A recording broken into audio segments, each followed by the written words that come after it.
everyone and welcome back to my channel. In this video we're going to continue with our Flamingo series, and you should now have a really lovely base to your Flamingo. And in this video we're going to start working on the neck and some of our outlining stitches. And if you're joining me for the first time, welcome. My name is Sarah and this is part 4 of a step-by-step beginner embroidery series teaching you how to stitch this beautiful flamingo. So if you're interested in starting from the beginning, obviously head back to that first video, which I'll link down below. Today we'll be learning stem stitch and wheatear stitch. The stem stitch is perfect for creating smooth flowing outlines, while the wheatear stitch adds a beautiful, slightly textured detail, and that's going to be worked along the neck. And if you find you're enjoying this embroidery series and want to explore more surface stitches in depth, then you might be interested in my new class, which is now live. It's called Sunburst Crewel. It's a live online class designed for those who want to build on their skills, and we explore some really interesting techniques, things like satin stitch, long and short, burden, raised chain, raised stem. That's just a few stitches. There's so many more to it. So if you're interested in that, I've linked it down below so you can take a look and see exactly what is involved. But for now though, let's pick up where we left off and get started with our wheatear stitch. So in this video, we're going to look at 2 more stitches for this design. We're going to look at wheatear, which is worked down the central section of the neck. And then we're going to be looking at stem stitch, which we're going to be using as an outline to outline the neck sections and also the tail feather sections, and we'll be putting a stem stitch down the central line of the detached chain feathers. And of course you've got the stitch plan as reference to let you know exactly what areas we will be working in. Right, we're going to look at wheatear stitch in this section here, and I'm going to start by doing my starting stitches on my outside design line. And I'm working, as always, in 2 strands of the 741. And we're going to start by just taking a V-stitch off of the very end point that we've got here. So I'm going to start by coming up and down at the point here like this. So I'm trying to keep a similar sort of angle to everything I did in my fly stitch. And these stitches are quite small because it's right at the very end. And then I'm going to come up about 3 millimeters away. I'm going to take my needle underneath my little V stitches, and I'm going to go back down in the same hole. So I'm making a little chain stitch there like that. Then I'm going to come off and do my little V stitches, my little straight stitches, again up on the outside, and we're going to go down into that same hole. So I'm sharing the same hole and I'm trying to keep them at a nice angle, and then we can come up again 3 millimeters away and go underneath our V stitches, our little chain stitch and the V stitch on the other side. And it doesn't matter whether I take the needle down or I take the needle up like this, whatever is more comfortable for you. Pull that like that, and then take the needle back down in the same hole. Now we could absolutely do these stitches a little bit longer, little chain stitches in the middle, but we've got quite a tight curve to get round. So I'm deliberately not trying to do them too big for this design.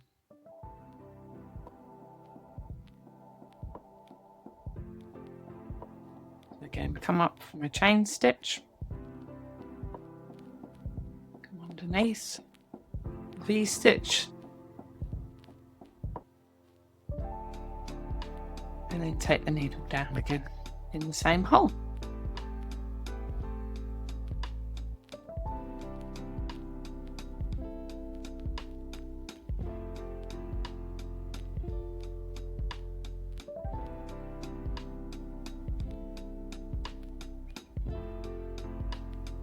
Again, you can see the angle turning of my V stitch.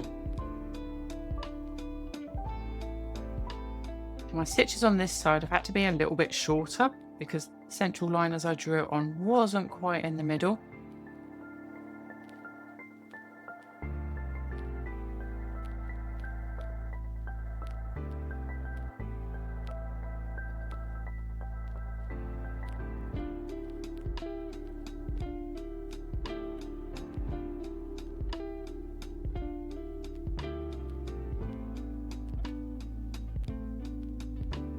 We're only really going to have room for maybe 1, 2 more stitches after this one.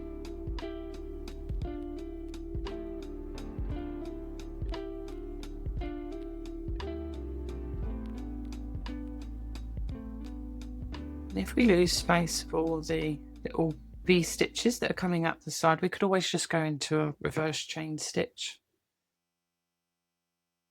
I think I'll put a tiny little V stitch here. It's almost got to come up on the design line now, it's so small. And quite a big bit of that is going to be covered with the stem stitch. This will be my last one here. Get the needle underneath everything's a bit trickier. Now if I had space, I would put 2 little V stitches on the end here, but there really isn't space for them, so I will leave them off in this instance. And that is how we do our Wheatear stitch. So we're going to look now at the stem stitch in this section here, and all these sections are going to be worked in the same way and the same colour. We're going to use 2 strands of 601.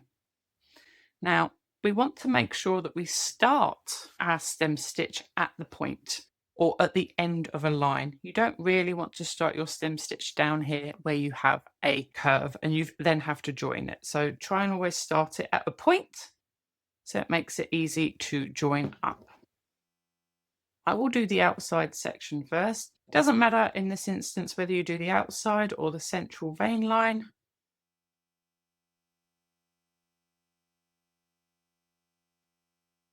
And I'm going to work the lower edge here, and then we're going to come round and do the top edge. And then we're going to take the needle down about 4mm away, and I'm going to leave a loop to the bottom like that. And then going to come up halfway in between the stitch on my design line, bring the needle up a little bit, and then pull all the way down from the bottom and then up from the top. Then I'm going to take another stitch down about 4mm away. So when I say 4mm away this time, I mean 4mm away from where I brought it up here. So that is about 4mm, which is the same length as the first stitch we did. Or if it's halfway, that should be about 2mm from the end of that stitch to where my needle is now. Again, my loop to the bottom, come up at the end of the last stitch that we did, pull down the loop and then pull up from the top. And by doing it in 2 separate movements like that, it's the same as the chain stitch. It helps to reduce a little bit of wear and tear. Now again, I'm taking my needle down about 2mm away from the end of that stitch, loop downwards, up at the end of the last stitch. And it's really important that you share the same hole as that stitch. Otherwise, we can end up with a stem stitch that doesn't flow very nicely and it looks disjointed. And then again for the next one. Now 4mm length is okay for the section that I'm doing now, but where we have tight turns and curves, like at the bottom here, I will need to make my stitches a little bit smaller, just to accommodate that turn.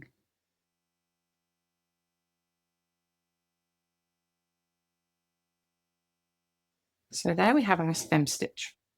And depending on what side or what direction you take the loop to, if I was to take it up at this point here, I end up with an outline stitch, which is okay, but it's not a stem stitch. So when you're working downwards, like I am now, the loop is always held to the left-hand side.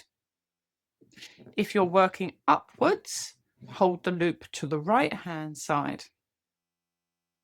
So if you remember that rule, then you'll always end up with stem stitch and not outline stitch instead. And it doesn't matter whether you start at the top or the bottom, just always want to make sure that loop is going in the same way. And as I turn around this corner, I'll then be coming up. So in effect, my loop will be held to the right.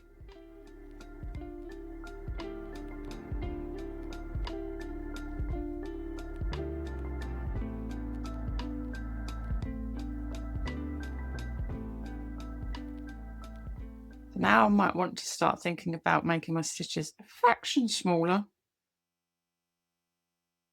To be fair, they don't need to be super small because this isn't a very sharp curve for the size of stitches we're doing.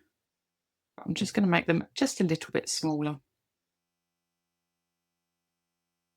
And you'll see as I go around how the loop is still holding it down to the bottom or off to the left.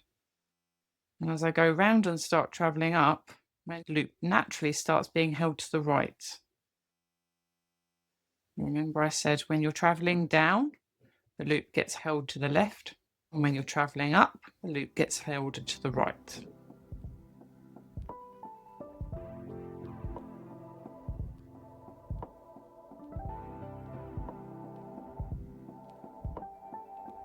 Again, the S twist is running bottom left to top right.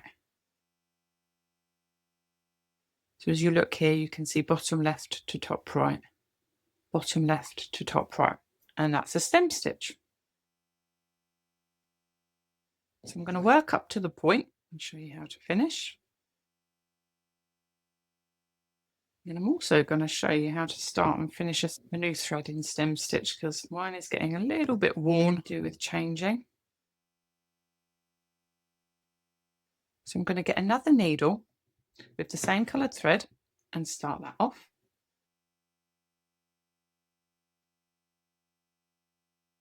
Now it's important when working with multiple needles that if you're not using a thread, it's brought up to the front of the work. Don't leave it on the back because then you'll end up in a lovely big tangled mess.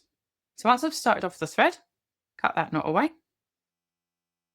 So with my new thread, I'm now going to come up at the end of my last stitch. Then I'm going to take my old thread, remember loop to the right, and I'm going to take my needle down where I would take it down normally, so 2 millimeters away from the end. My new thread is to the left hand side, and my old thread, the loop, is to the right hand side. And there we have our new thread ready and started. And now obviously I'll just finish off the old thread with a couple of stitches.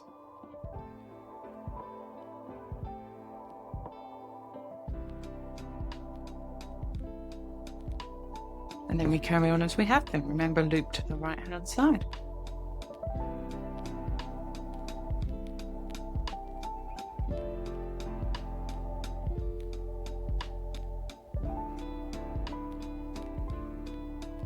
Another couple of stitches yet, but I just want to show you how to join the ends up. So we're going to have one stitch there.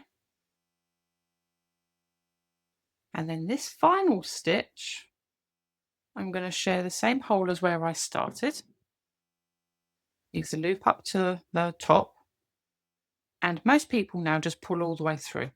But actually what you want to do is come up at the end of that last stitch, as you would do normally, pull the thread down, and then go back down into the same hole. So you're sharing that same hole once again. And that just finishes off the stem stitch nicely. Once you've done one section, you can work the outside of these sections in the same way. For the central line, down this one here and this one here, you can either choose to start at the bottom and work up, or you can start at the top and work down. If you start at the bottom, hold your loop to the right hand side. If you start at the top, hold your loop to the left hand side. And again, the same rules apply for the stem stitch in the neck section as well. So now I've completed all the stitching from what we've covered in this video. We've got a wheatear in this section here and this section here. And then that's been outlined with a stem stitch in 601, 2 strands. Same with this one here. And then all these little sections here, they have also been outlined with a stem stitch in 601. And then I've also put a stem stitch central line down the middle here and down the middle here.